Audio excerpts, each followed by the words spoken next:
Okay. So, energy. Okay. Hi, Southern Africa. Welcome to the fourth episode of Bantu Born, Western Raised. My name is Lynn, and I'm so excited for this episode today. But I'm not alone. Hi, Masuzio. Hey Lynn, how you doing? I'm great. How you doing? I'm good. I mean, all things considered, yeah. Well, the reason I'm super excited today is because we have a special guest. Somebody that we met in varsity, and we just felt like he would be the perfect person for this episode today. So, Baba, how are you? I'm good, Lynn. Thank you very much. Okay, I'm so thankful and so grateful that you are joining us for this episode. So just for a couple of minutes, I want you to vibe your tribe a little bit. I want you to tell us about your Southern African roots. Yeah, go for it. Okay. My name is Baba Khao. I was born here in Bots, in Francistown actually. But my parents are originally from a very small village just next to the border in Ramokwabana. I identify with the tribe here in Bots as a Kalanga, though my ancestry, my grandparents are from Zim originally. So we came here and we became Bakalaga, and that's the tribe that I identify with. Yeah. Okay, great. Because we're all a bit of a mix, aren't we, over here in Southern Africa? Yeah.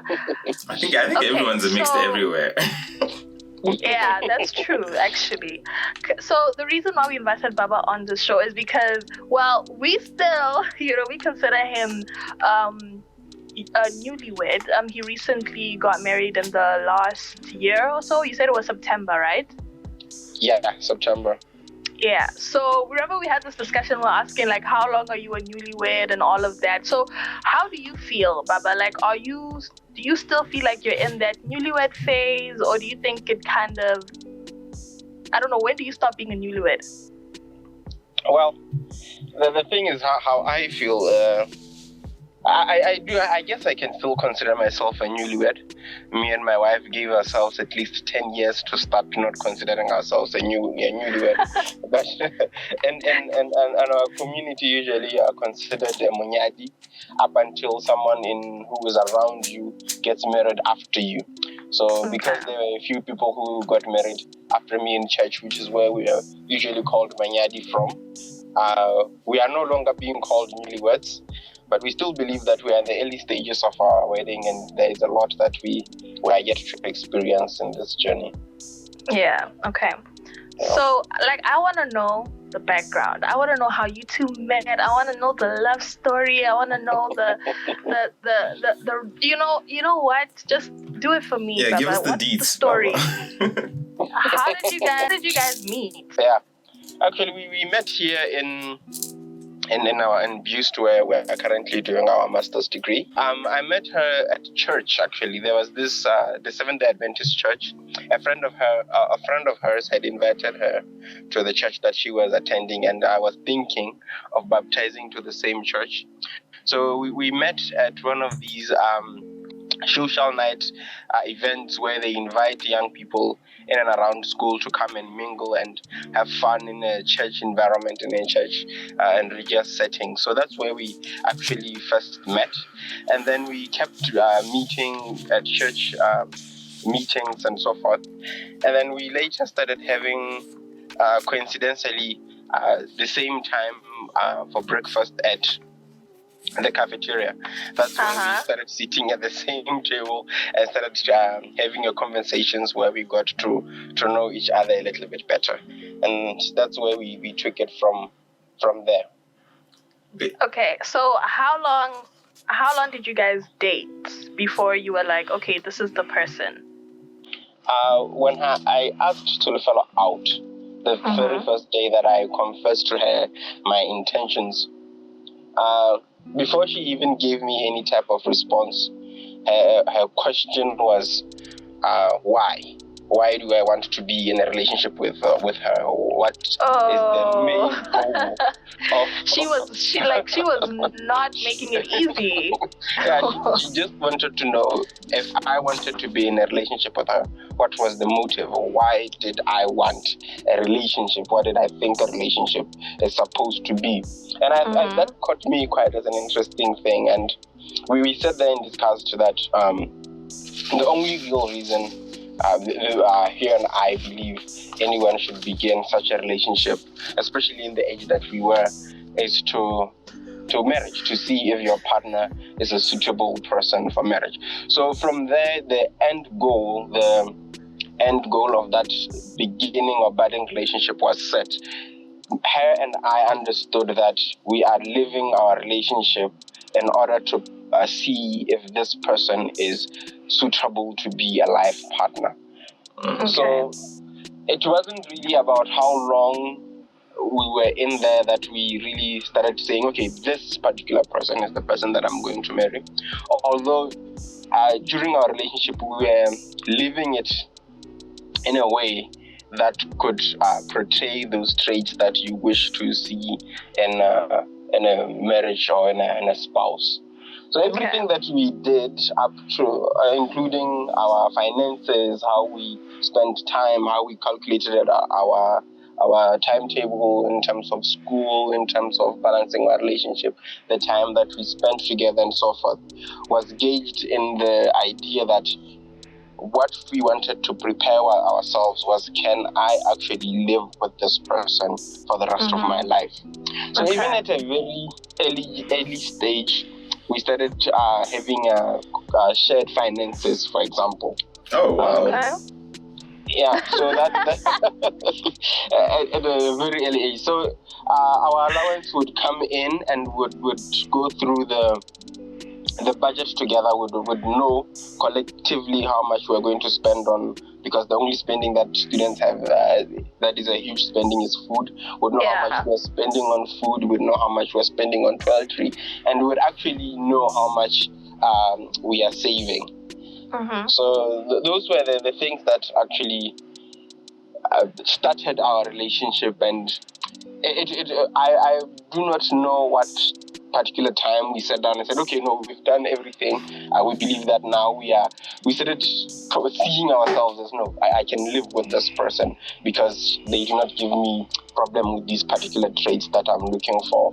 And so I don't really know what I can say was a timeline where we were like, okay, no, I think you've checked all the boxes, you're good, but like I really like your approach, because it started out it was logical, it was intentional. You guys weren't just doing what normally people our age do. They just kind of go with the vibe, they feel you out. If you just flow with the vibe, and if it works, it works. If it doesn't, it doesn't. But I think what I'm hearing from you is that it was just consistently work. It was just consistently work, and then it just kind of happened, I guess. Masuzio, what do you think? No, I Baba brought up a couple of interesting things there. First of all, what I want to find out is between setting the goal, when you guys decided to okay, the aim of this relationship is to in order to see if we're suitable life partners, right? And then later on to now you're at the stage whereby you guys have somewhat confirmed that idea and felt like, okay, fine. As much as I've known about this girl, she's as good. I feel she'd be a very good life partner for me to go forward with. So between point A and point B, first of all, what kind of difficulties did you guys experience, or were there any points in time where you maybe doubted that pursuit, or you're like, okay, fine, maybe there's something I really need to reconsider, or was it just smooth sailing throughout and you just got there and you're like, yeah, no, this is amazing, it's fine? How exactly was it for you? I don't know. What was your experience with that?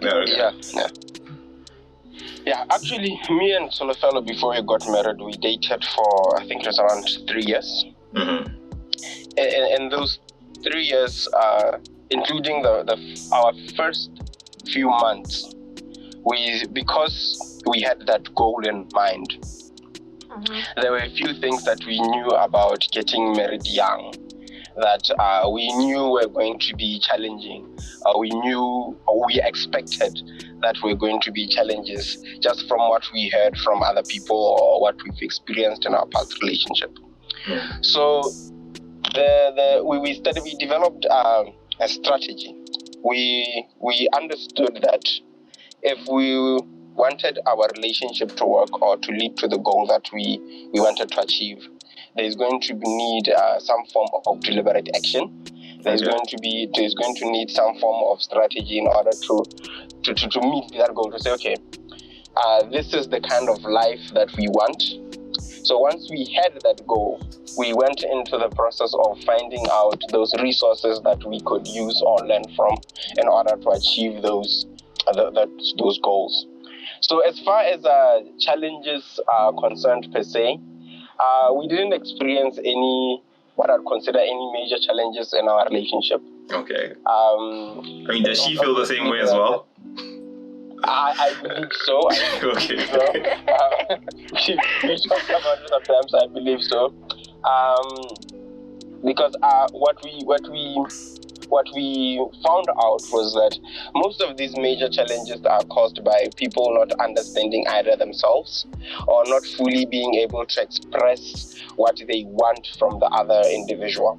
So those are some certain key areas that we worked on, especially the part where you have to express to your partner, okay, partner, this is what I need for you to do for me to feel loved and to feel appreciated. Actually, in that regard, we found a very nice resource. It's a book by Dr. Gary Chapman, if I'm not killing his name. It's called The 5 Love Languages. Okay. And this book is, it's a wonderful book. It's one of our first read. We discovered how each one of us, after doing that little test, expresses love and how each of us understand the concept of love. And with that, we were able to properly make the other one feel love. I'll give an example about Solofelo. Solofelo is a particular person who wants her love language, according to the book, is a love language called physical touch or physical contact, and her dialect in that language is spending time. So Solofelo is someone who prefers or who wants to be constantly spent time with. She wants to be constantly communicated with. Well, even if you know where she is, you know what she's doing. She wants to be called. She wants to be texted. She wants to know that you're thinking about her. When you are together, she wants to be held. She wants to be spoken to. All these little minor things that I later learned that those are the things that she needs me to do for her to know that I truly appreciate her. Those little things that the book, that resource helped overcome certain challenges where someone might be feeling jealous or unloved or however way. And in turn, I found that was not even particularly my strong suit. If you remember, Masuzio, back in the day, all we cared about was coding and doing this. I had to cut off a lot of friends and a lot of time dedicated to certain activities in order to put her in that area. If I even had to set reminders on my phone of certain times when I'm free to actually call and text and then check up on her, because I used to forget a lot, and that cut down on a lot of argument, because she'd get angry for what I would think was no reason. And at the end of the day, I found that all that she wanted was to hear from me for no particular reason. It's something that didn't make sense to me, but after practicing it and seeing it work, it's something small that really got rid of a lot of major challenges. Baba, you have no idea. I am so happy that you're saying these things. Guys, learn your partners. Please, we're tired of explaining simple things that seem, and that's the thing with female as male. To us, it seems so simple. And then with men, it's just, it doesn't connect. But you know what? Anyway, go on. You were saying? Yeah, so after doing those little things. Things work, things do work. And my particular love language is words of appreciation. So you find that when we speak, sometimes you find that certain words that we say, or certain words that someone might say and consider them to be, nash. That is just a word. Didn't hurt someone. I'm particularly sensitive to words and how they're spoken and tone and stuff like that. So it just so happens that Sulefel is someone who has a very gentle and sweet tone by some miraculous God. But as a person, she also needed to learn that certain words that she used, they hurt my feelings, even though on a normal person, they wouldn't necessarily be seen to be hurtful words. And when those things were put in place, both of us were put in a place where we were both felt loved and appreciated, and a lot of minor little disagreements and little challenges, they just faded away. Our major challenge was, especially for me, was the time aspect, me not being able to understand that what she needs is me to constantly be with her and constantly talk to her and constantly do those things that show her that I appreciate and love her. Yeah, you are preaching to the choir, okay? Like, I am catching everything. Okay, so wait, now I want to know, now that we've established that there was a relationship, there was an understanding, there was a beginning, now we're getting to the part where we're planning the wedding, right? Yeah. Okay, so I feel like, personally for me, the times when I've learned the most about my own culture is when we've been in the process of like planning things like that, weddings, funerals, stuff like that. So is there something, like, what did you learn about our culture as you were going through that process of like wedding and negotiations and dealing with family? Like, what jumped out at you the most with that entire process? Okay. So I do have to make this disclaimer.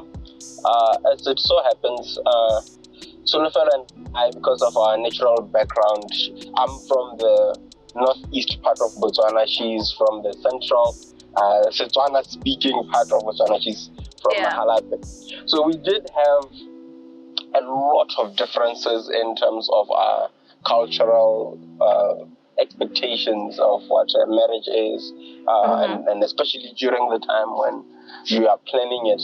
And we got married ourselves quite young. We got married straight out of school. At that time, I just finished my degree.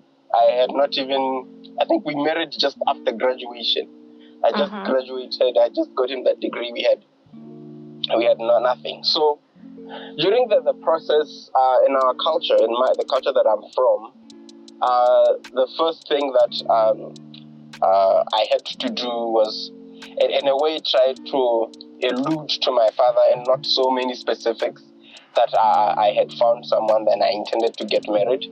That was supposed to just sort of like give him an abstract, if you may, of my intentions. And then I was supposed to go and talk to my paternal aunt, Rakadi. And that was someone who was supposed to have been close to me, someone who I can comfortably tell my intentions, maybe even show her the girl that I have. So those are the cultural expectations as far as culture is concerned. They were a little bit different in practice. Unfortunately, I come from a family where my parents are divorced and are no longer together. So, and I was not close to most of my paternal relatives to that effect. So I ended up just going to my father and telling him my expectations, and then he asked to meet Sulefel. I remember it was in December, around Christmas time. We went to his farm. We spent about a week there so that he could just get to know the Sulefel and see the kind of person that I was intending to marry. And difficulties start. After that, you get berated with questions as a man, I believe. You get berated with questions. So the obvious question that usually parents ask is, what are you guys gonna eat? How are you gonna survive? As I know, the culture here in Botswana is for the men to be the provider. Yeah. And at the time, I wasn't I wasn't employed, I wasn't working. But because I had a plan, somewhat of a plan that could convince them about what I could offer. And the other big problem was the paying for the wedding. Yeah. In our culture here, the man is the one who buys the tent, who buys the lisire, the dress, who pays for the lobola, who pays for almost everything. And to tell you the truth, I did not have all that money. Fair enough.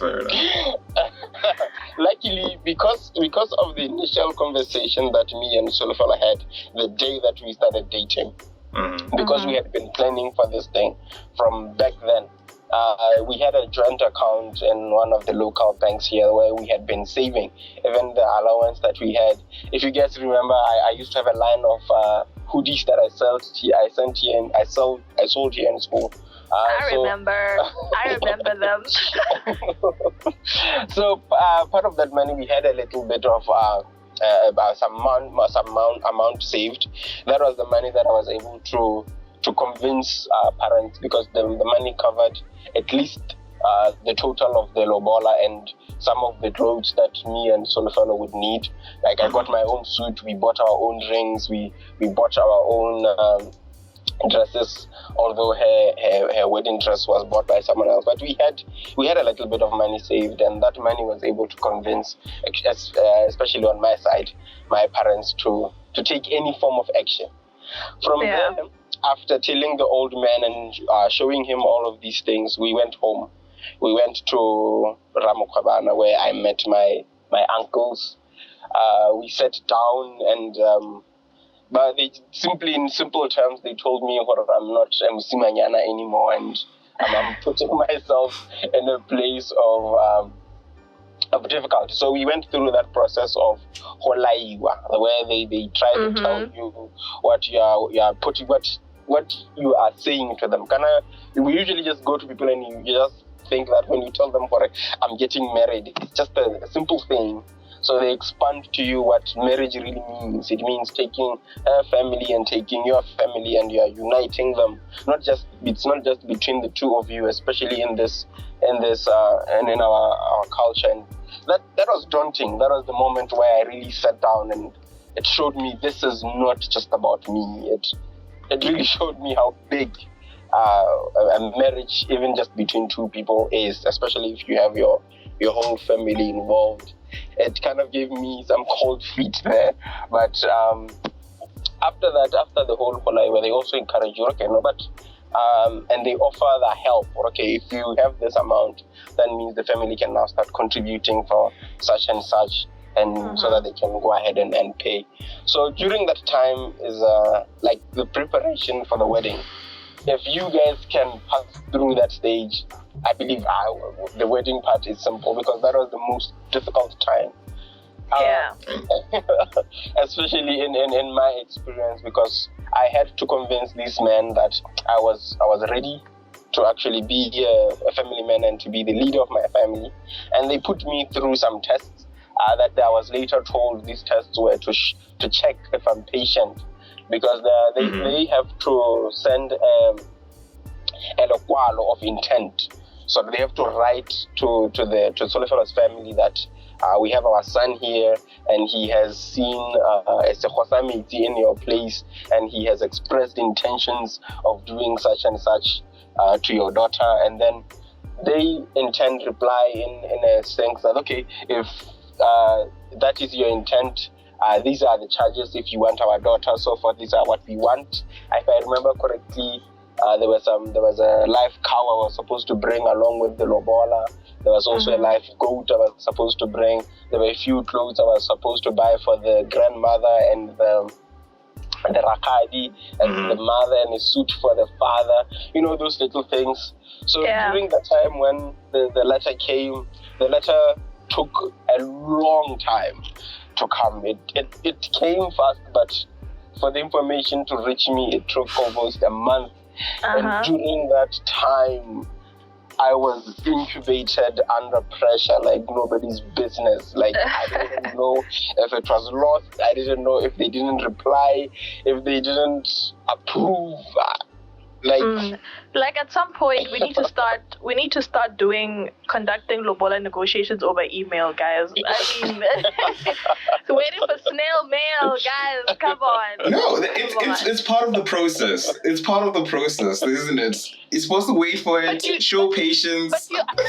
Do you understand how expensive these negotiations become? Because I've seen it in my own community. The women will come together early in the morning. They'll clean the yard. They'll make scones. They'll make tea. It becomes a whole. Every stage of the wedding becomes. Exactly, and it's so expensive. It is so expensive. It is so nerve-wracking.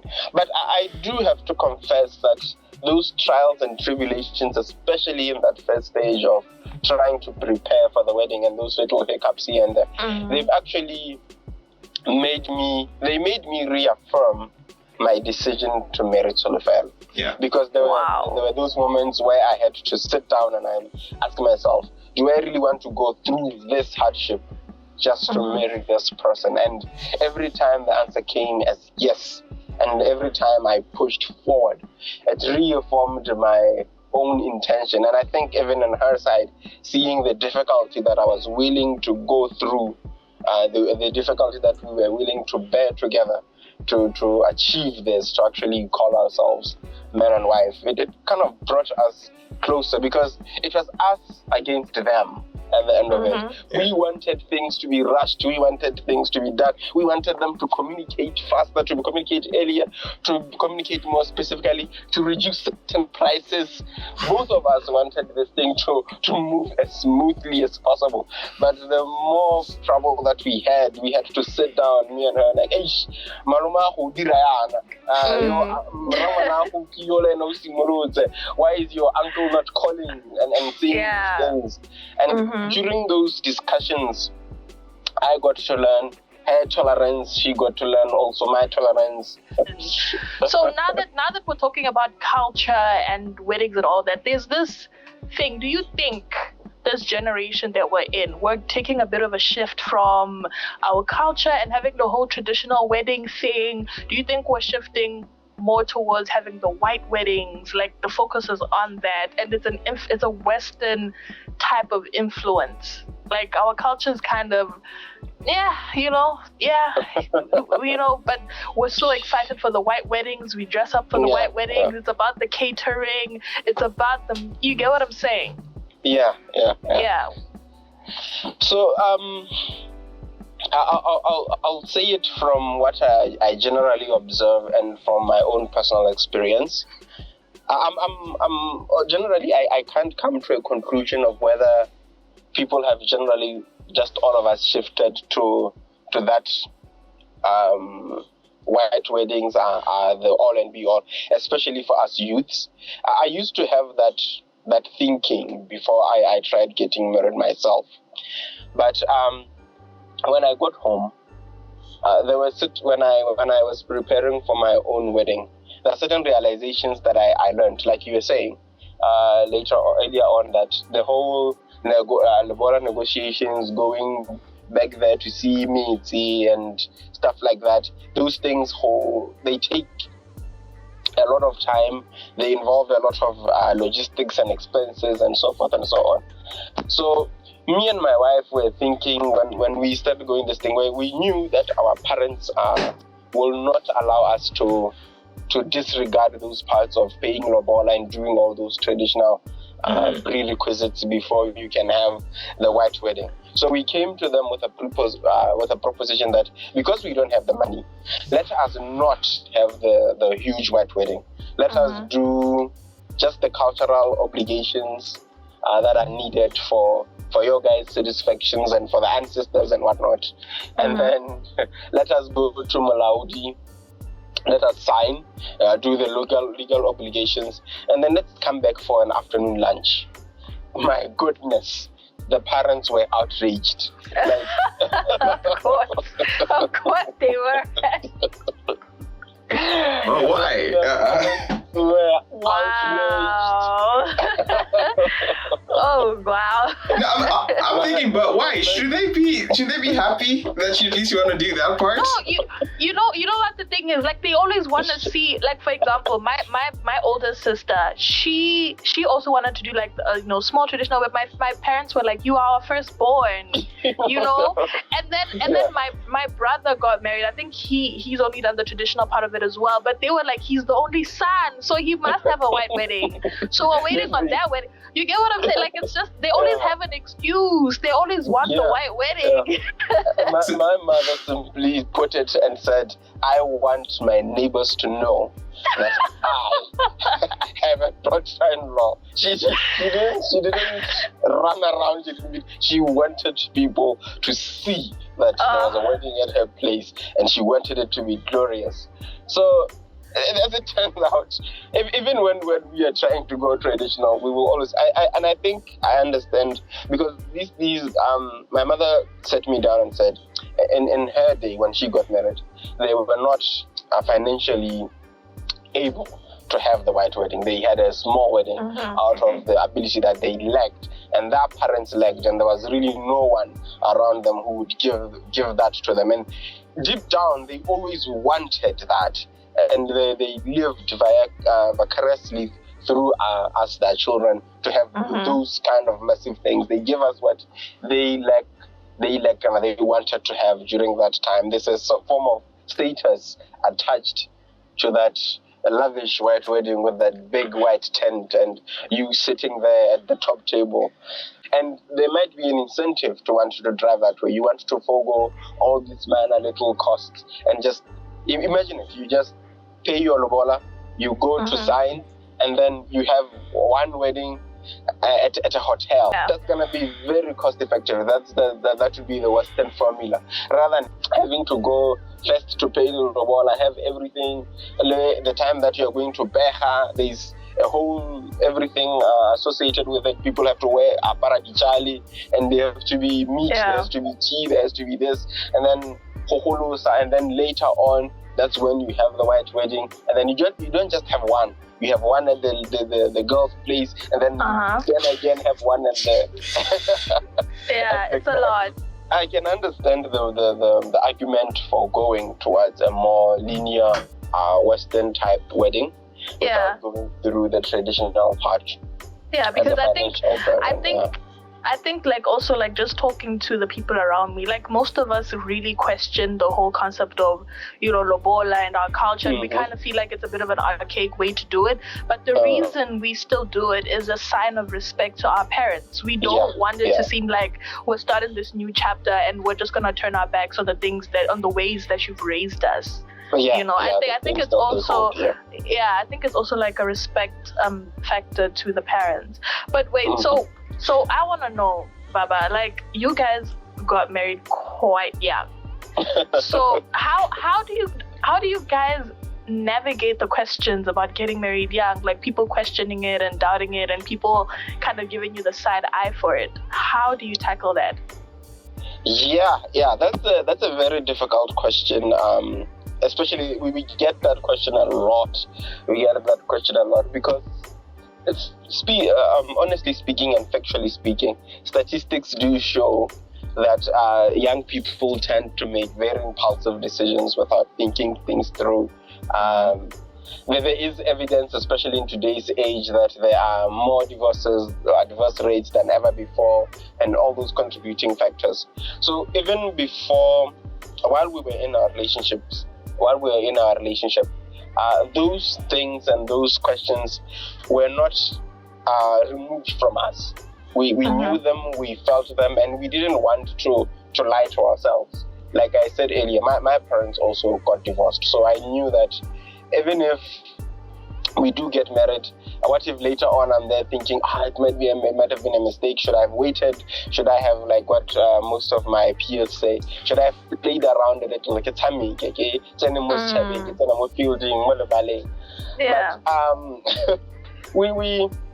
But so with that, we challenged ourselves to educate ourselves on exactly what marriage is, and if it fits with the view of the type of life that we wanted to have for ourselves.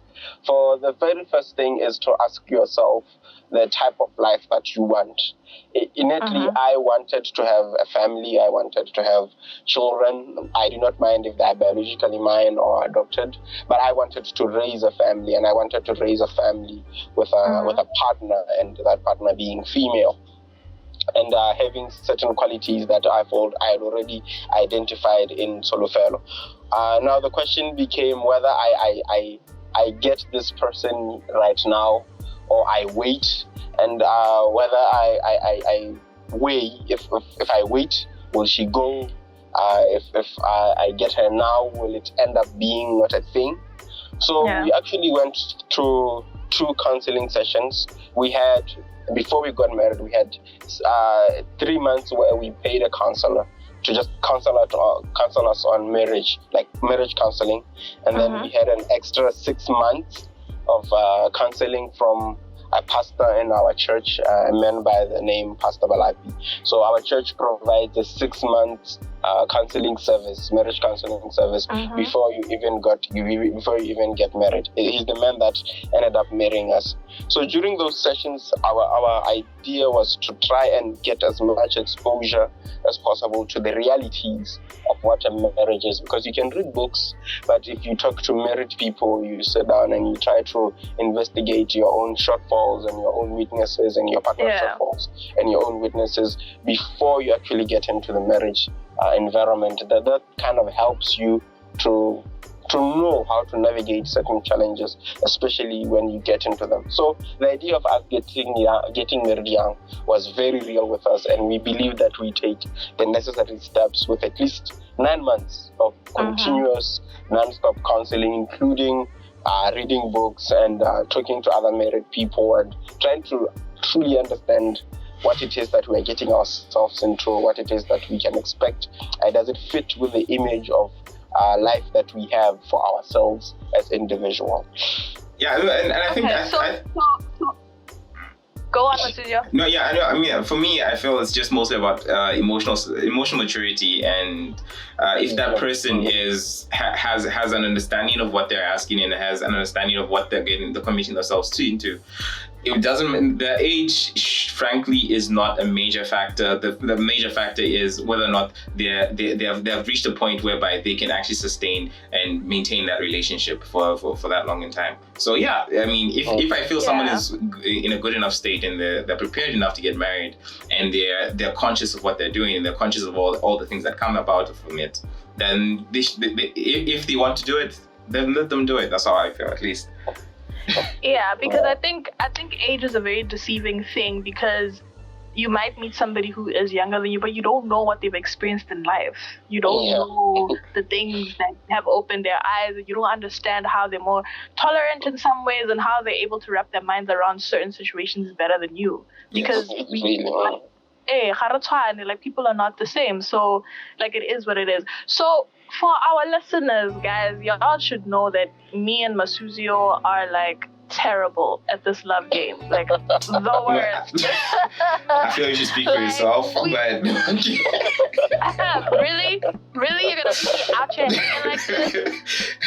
So while we have Baba here, like I really want to get advice from somebody who's, well, in my opinion, doing it right and did it right. So Baba, like I have like a few like general like love questions, and I want to get your opinion on certain things, and I'm not sure I want Masuzio to chip in, but so do you, like we talked about like the Western influence in regards to things like weddings and marriage. Now, in regards to relationships, do you think we have that mentality of I want to do it quick, I want to get married? Like Masusi was saying how he's an American, he sees people getting married at a very young age. Do you think that mentality is spreading over here? Like we want that quick, fast love. We want it now, here, today, quick, fast, and in a hurry. Yeah, most definitely. The Western has influenced a lot of the way that we see relationships, the way that we view them, and the expectations that we have in relationships. I grew up as a fan of a lot of rom-coms and the whole kissing and the rain scenes and all those little things. The girl wanting flowers in the bed, petals all over the house. They never show us who ends up cleaning all that. So those little things and those little things that we used to consider romantic, those things that are persistently telling someone that I love you, I'm the one for you, or that mental belief that you are just the right person for this particular individual without particularly taking into consideration exactly what that person wants, not taking time to understand that person, maybe seeing why maybe that person does not share your feelings or reciprocate the love that you claim to have for them. So yes, I do believe television and the Western media has greatly influenced the way that we view relationships and the way that we believe we're loved. I remember that even me and Solofelo, we had to sit down and say, okay, we really should not take these movies as actual fact. We should understand that this is not real life. This is just television, and that's why one of the reasons why we believed that we needed to talk to people who were married, to talk to someone who was real, maybe even someone who has experienced marriage in the environment that is Botswana and who knows the challenges that come with having in-laws that are Botswana, the expectations that your in-laws will have and so forth. Even just the general people, how people view you. Like I know that usually when we're in school here, and usually Disney, like you were mentioning, the cool I don't care type guy is the one that girls love. He's cool, he doesn't care, he's all there. But in actual fact, if I had done and shown a cold shoulder to Solofelo and not tried to care when she speaks, I don't care, that would have been hurtful, especially in someone her love language. And I don't think at any moment she would have actually represented the feelings that I wanted her to show. So yes, I believe that Western culture has influenced the way that we view relationships and the way that we expect relationships to develop. Yeah, like I definitely agree that we have a bit of a shortened love span. And like the title of this episode is like Meet Me at the River, right? So so like the story behind that whole title is the fact that I feel like back in the day, like our parents went hard, they put in the time, they did that whole Meet Me at the River thing, you know. And whereas for us, like we see the Insta couple goals and we're just like, we want that, you know. We're so pressured by social media. I want to be taking pictures of me and like looking good with a man to match, you know, some eye candy, you know, stuff like that. And it just puts so much pressure on what love actually is and what relationships are. And obviously when we talk about love, there's this whole air of the sexuality of it, and perhaps now, because you know, like the youth, the millennials, we somehow have managed to over-sexualize what love is, and we've turned it into something that, as a person, you can either reduce love to just, you know, a sexual act, or you can think of a sexual act as just love. So I think, like, what do you think about that, Baba? Yeah, I'm Christian, so I do understand a sexual encounter as an act of love. Even in the Bible, it's something that the Bible encourages us to do after marriage. But what me and my wife actually came to understand the meaning after reading a couple of verses and meeting with a couple of people is that the love in itself is neither a feeling or the act of sexual action. It's a concept. It's something that it can be reasoned with. It's something that can be applied with. It's something that can be given certain things like the Bible describes love that as patient, long-suffering, so forth and so on, all those little notes. If you are able to show these characteristics consistently, then you can assimilate that as love. And it is your statement that love has been over-sensationalized by us, the youth, and inclusively the media has sold that idea of sexuality and everything. It has polluted what love is. Personally, I do not have a problem with people having sex, whether they believe that they should have sex either during marriage or not after marriage, whether love, does it strengthen the relationship or does it weaken the relationship.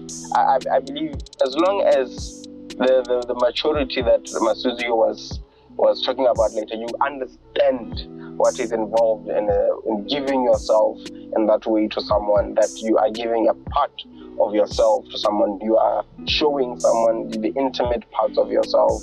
That is supposed to be a beautiful demonstration of acceptance, of saying, this is me, you can see me, I am naked, I am shameful, I'm undressed, I am not putting anything that's fake, and this is you are naked, you are whole, this is just who you are, and you are presenting yourself to me, and I'm presenting myself to you, and we are accepting ourselves in that naked, shameful act. Usually the Bible, when it says someone is naked, they mean that this person is naked, is shameful, is in a place where they are exposed, if I am to use that term. So this is that the act of sexual activity is supposed to be that, in my opinion, a point where you are exposing the true you to me, and I'm exposing myself to you. And scientifically speaking, even during the act of sex, there are some endorphins and that are shared, that are released in the brain, that if someone betrays you after that act of sexuality, there is a physical pain, there's something that they do take away from you that can be shown in a chemical and a scientific manner. So if you understand those things, if you understand what you are doing, what you mean by I'm having sex with this person, not trying to fool yourself, if you are in that mature space, then it shouldn't be a problem. But if you still have the views that you were explaining earlier, that sex is just an act of love, like usually what patience and all these other soaps do, it's making love, it's doing this. You might have a problem when after you engage in activity with someone like that, and you do not have a contract binding yourself to that person, maybe legally, and then they decide to leave you or betrays you with another partner. You should understand that those you might have feelings of hurt and regret and so forth. Okay. Yeah. Okay. I mean, you talked about a lot. But I just wanted to ask you, with regards to, like, in terms of, like, you talked about the need and necessity for some kind of maturity especially when coming into relationships, or so, having some kind of idea especially when you're going into a relationship. I wanted to find out from you, like, do you feel like before you ever engaged in an interpersonal relationship of that sort, did you feel like you received enough guidance and preparation in order to participate in such a thing before ever coming into such a relationship, or like in your past, like what prepared you in order to be able to go into a relationship like this? Okay. Oh, wait. Also, can I ask this? Oh, like, just to add on to Masuzio's question, this concept of when you're young, you must date and date often. You need this whole concept of exposing yourself to a lot of people, so you learn yourself, you learn your love languages, you learn the kind of person you want to be with. What all of that? Throw it in there. Like, how do you learn? Like, Arab, go.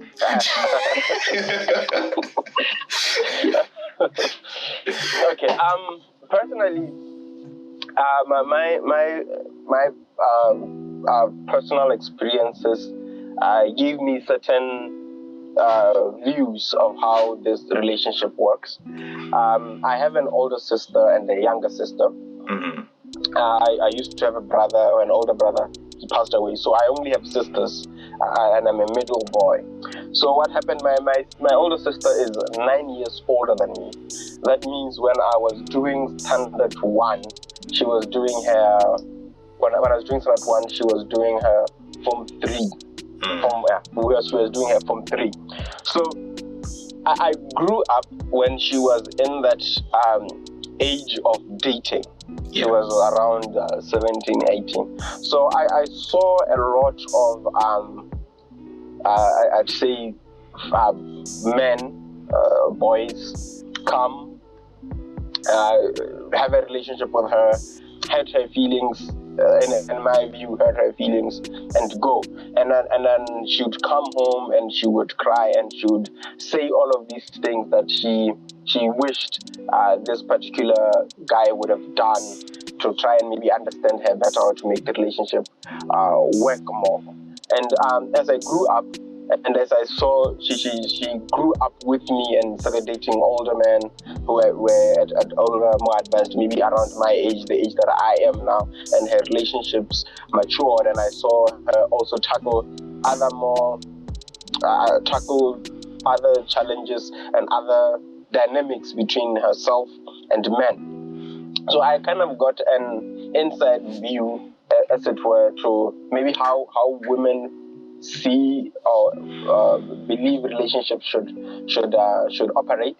And then when I started dating myself, I was able to sort of like remove myself from the position of me being a man and me feeling what I feel towards the female I was in a relationship with, and maybe trying to superimpose some of the things that I've heard my sister complain about, and trying to, okay, had I been told 1, 2, 3 before being in this argument by this girl as a female, how would I be understanding or interpreting certain things that she is saying?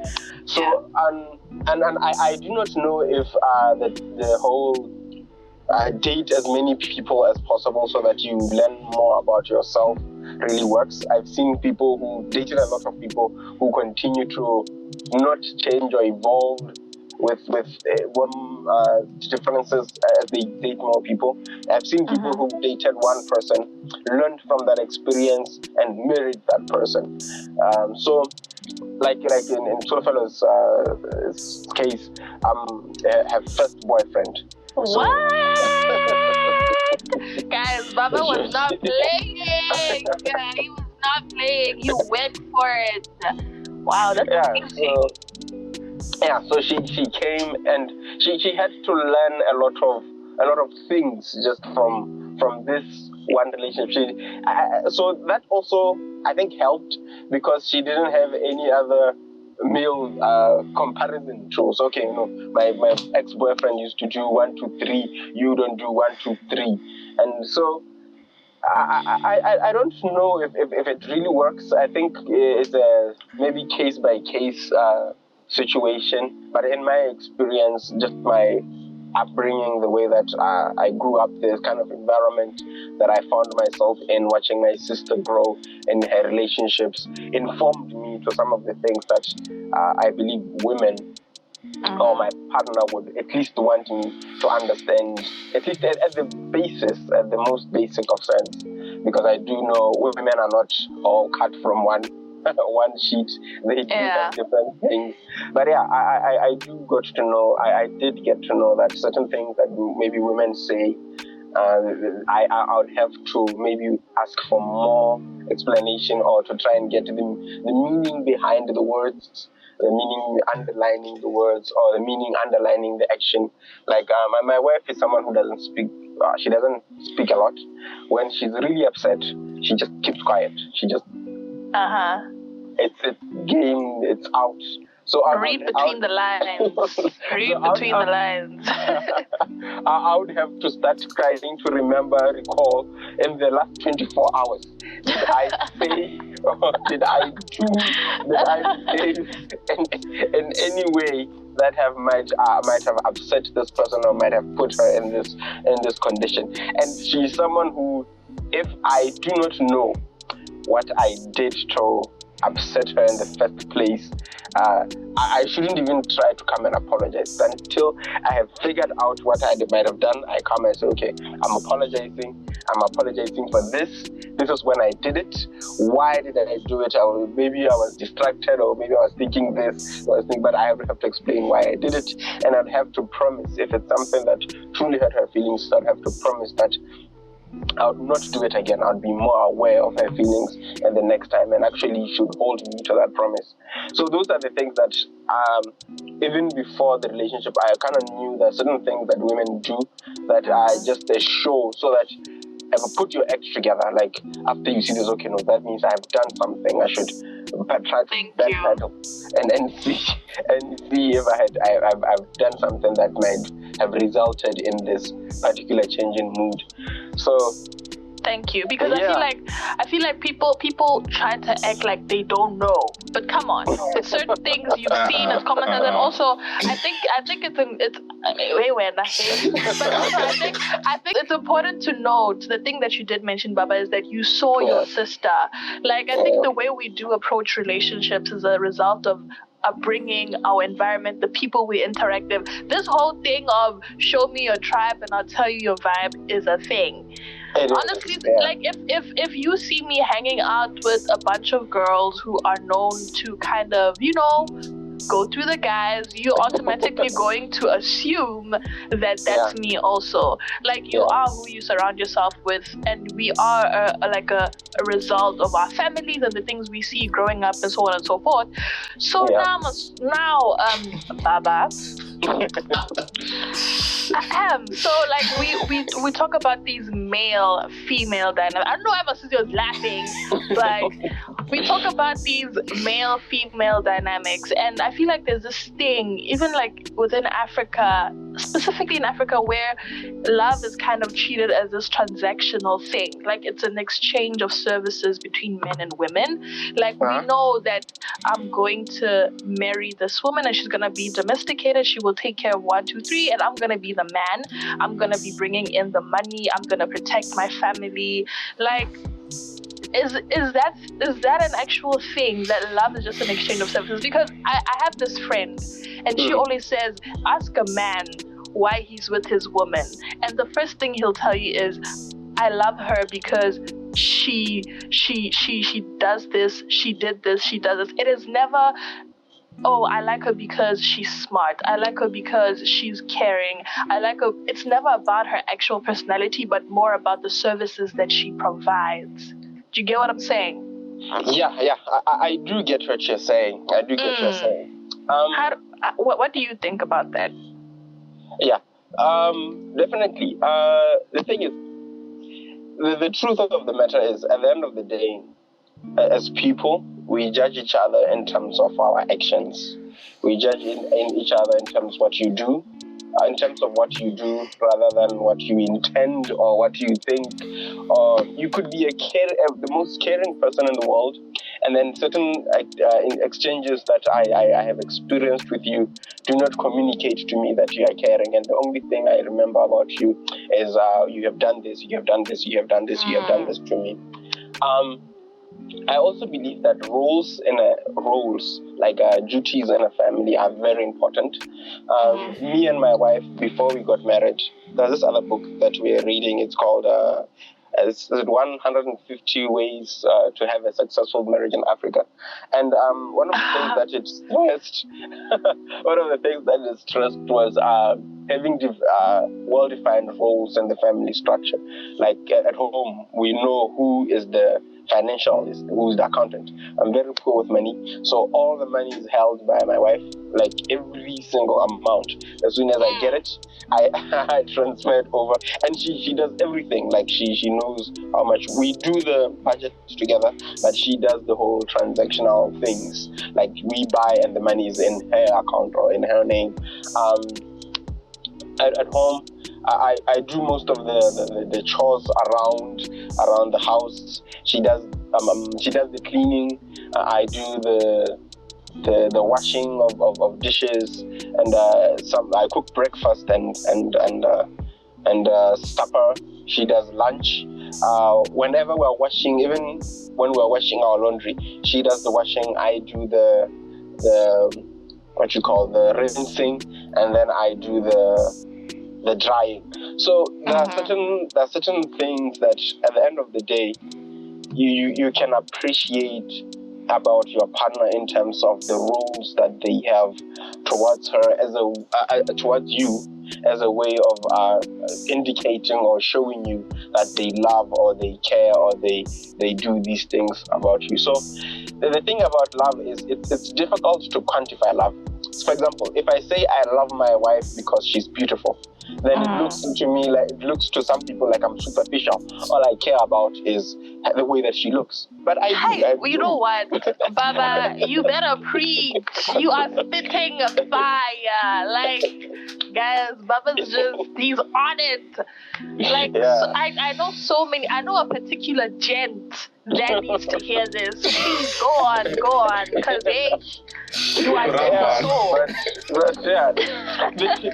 truth is, I do think my wife is a particularly good-looking individual. I do think that she's attractive. Woo! I was attracted to her by her looks, and then that's when I actually approached her and got to know some of her personalities. Like earlier on, I mentioned that she's soft-spoken. So there is that need to have that kind of balance between where you do not want to, or in this case, where like you're saying, there are people who would see when you mention that I like my wife because she's particularly intelligent, and it's look now, I don't just care about her intelligence. I do like my husband because he works hard and he can provide for me. I do not think that those things are inherently wrong to like someone for, but they shouldn't be the sole and only things that you like someone for. And those things can attract you to someone, and then you learn other certain features and certain characteristics, and they do certain roles that actually make you think, I appreciate this person and I love this person because they're both smart, they're both beautiful, they can cook for me really nice meals. What's wrong with having all that? Yeah. Okay, so now that you do believe that like gender roles are important, is it gender roles? I don't think it's gender roles actually. Just more of roles in the house. Like everybody should know their bit and their part. So there should be roles in the family. Do you now think that like same-sex relationships or even interracial relationships, they've kind of helped us to transcend that mentality of gender roles, like a woman should be this and a man should be this? Because if you're in a same-sex relationship, you're both female, you're both male, you're both gonna, it's a partnership then. There's no homosexuality. And then also in regards to like interracial relationships, you find that people are more willing to accommodate each other, and they're more flexible, I think is the word. So that, do you think that's actually a thing?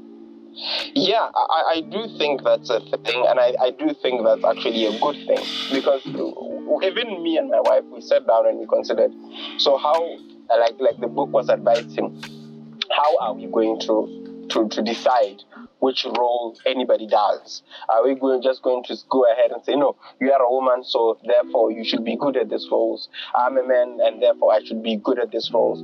As it turns out, that's not how it actually happens in society. You can find out that you might be a woman, Lynn, but at home you were the youngest maybe, and you had all sisters or all brothers, and those people are the ones who did all the cooking, all the cleaning, and what you're good at is what something that a male might think that there is a role pre-exposed to them. And you meet a guy who's neat, who wants their shirts folded to some form of level with a ruler and to be. So why not have the one who's good at cleaning do the cleaning? Why not have the one who's good at cooking do the cooking? It seems to me like that way would be a more effective way of running the family.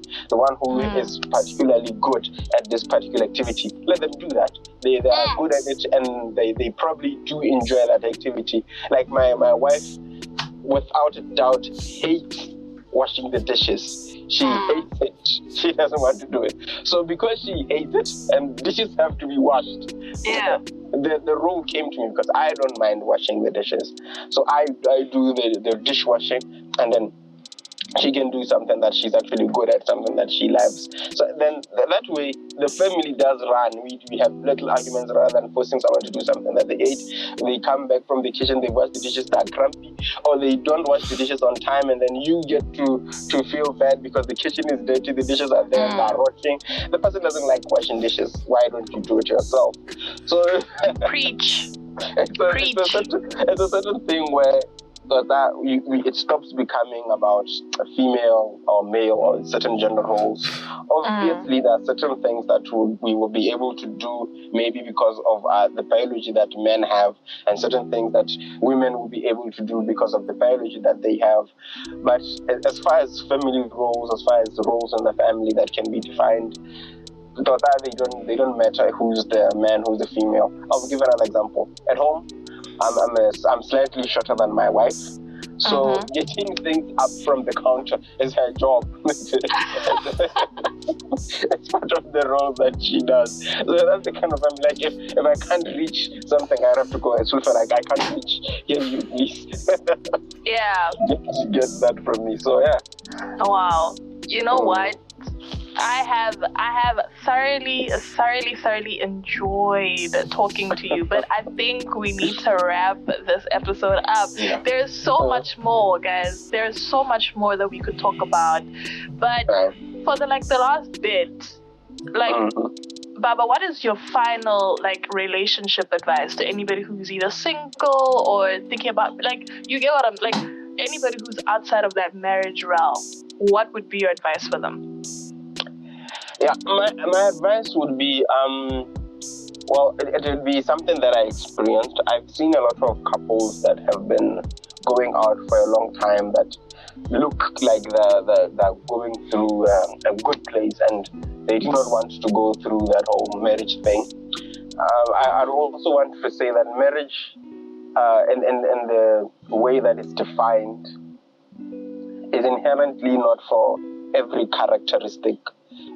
For every character, every person. Some people just simply do not want it, and that's okay. If you do not want to get married, it's something that I think it's okay. It's something you should accept about yourself. And there are some people who it seems like marriage is a little bit elusive for one reason or another, and I think it's okay. There are these usual lines in Facebook that me and my wife usually snuff at, that usually saying, for you to see that you are good to be in a relationship, you should be wholly fine being alone.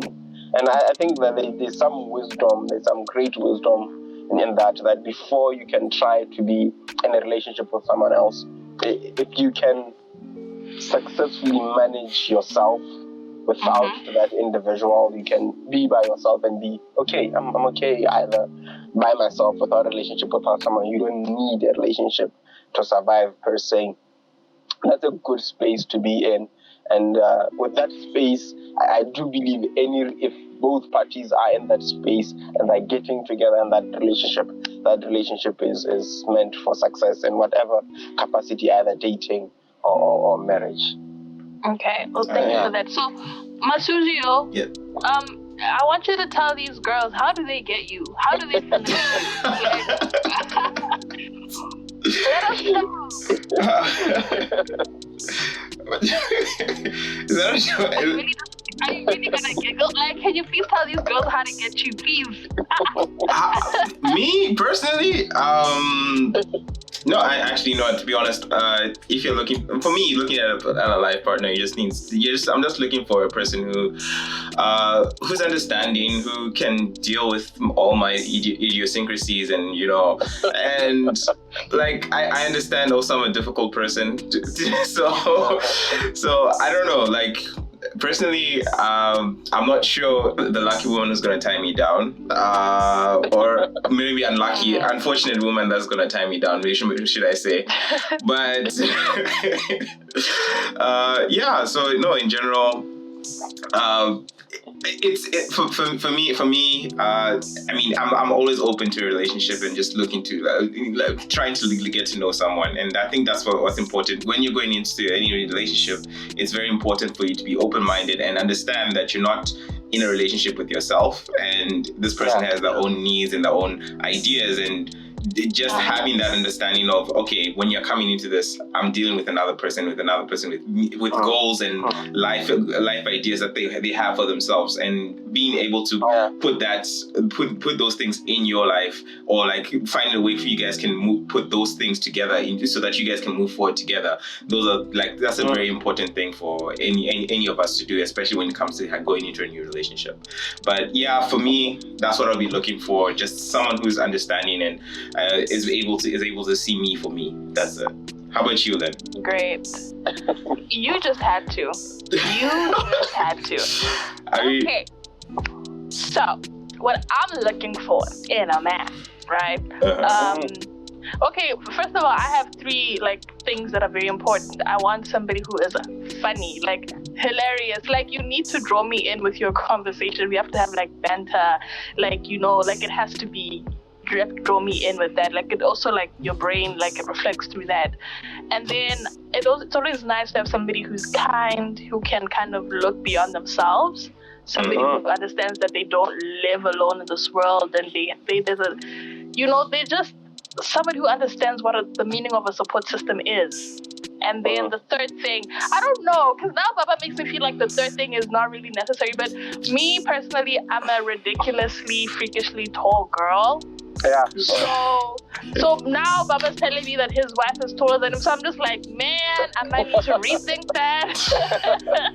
But I think it's okay. It's okay to watch a guy who's taller than you. I wanted a wife who was shorter than me. but wow. We had to make compromises. No, I mean, those things can be. You can find a really not so tall guy who's so great that everything else just makes them taller, you see? So just everything else just adds up their height, and you think, that man. I love the way you put that. But for me, those 3 things are paramount, and then we just go from there. If you can draw me in with those things, and usually I'm the kind of person who works for relationships. I don't just let things, I'll work. I will talk your ear off. I'm there. I'll put up the work for you. But yeah, that's the thing. Like Masuja was saying, it's a 2-way street, and I have my own baggage. You have my own baggage. It's not to say I'm perfect. And also, you can't go around being offended because you're not everybody's type. People have preferences, and it's okay. Certain things you need to shrug it off and let it go. Yeah. So, guys, I think we need to wrap up the show, and I really, really enjoyed this so much. Baba, thank you so much for being so candid, and you've been so open about your relationship and your culture and everything you've learned throughout this season in your life. I'm so grateful to you and Tolo. One of these days, I will get Tolo on this podcast. I don't know how, but I will get her on. So, please, tell her thank you so much for being so open and so honest with us. Guys, this is the 4th episode of Bantu Born. Meet me at the river. Thoroughly enjoyed this. I do hope our listeners also enjoy it. Follow us, like us, subscribe. We're on YouTube. Find us Bantu Born, Western Raised. On Twitter, it's BBWR. BBWR_. Find us on Instagram, Bantu Born Western Raised, Facebook. You can follow Masuzio Wanza. You can follow Lynn Fanikiso on Facebook, and we're getting the content out there. We've got the blog going. We're doing so much because we're trying to push this. So support us, like us, subscribe, guys. Thank you so much for listening. Okay, and Baba?